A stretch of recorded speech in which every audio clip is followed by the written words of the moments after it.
ano ang nangyari at nakita niya na may kaaway pala ang kanyang tanim. Alam niyo ba, ang kanyang kaaway, ito'y malaking green na uod. Kinakain ang kanyang tanim. Ang mga buto ay sumisibol at lumalaki.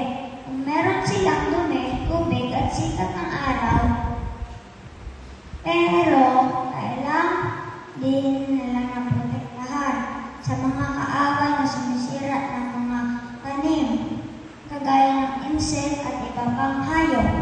Christians are like those seeds. We can grow to be more like Jesus, but we need protection from enemy. At sino ito?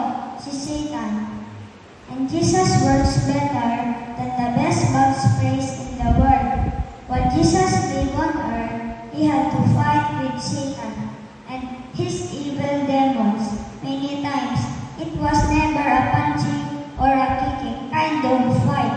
There was no need for that. When Jesus told Satan to leave, Satan ran away.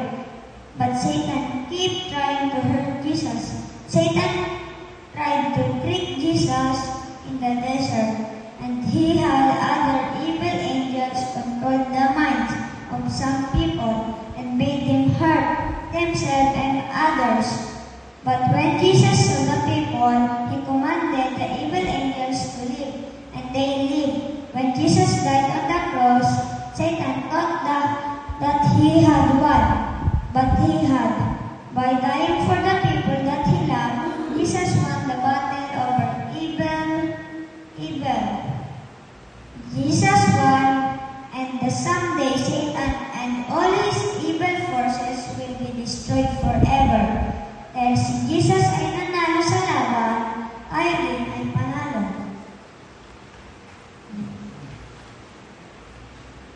Kapag tayo sumusunod sa Kanya at mabuhay tayong may Holy Spirit sa ating puso, meron tayong kakayahan o kapangyarihan na ikulang, papalayo ang mga evil forces. Kapag tayo kanilang tinutukso, sabi nga, don't be afraid of what Satan can do because Jesus has already beaten him. Every day we can grow to be more like Jesus. Paano? We grow when we talk to Him by praying.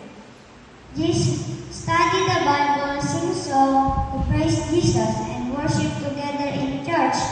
Remember, when we help people around us and tell them about God's love, Jesus is with us every minute of every day. Remember again, because Jesus defeated Satan on the cross, we can defeat him also.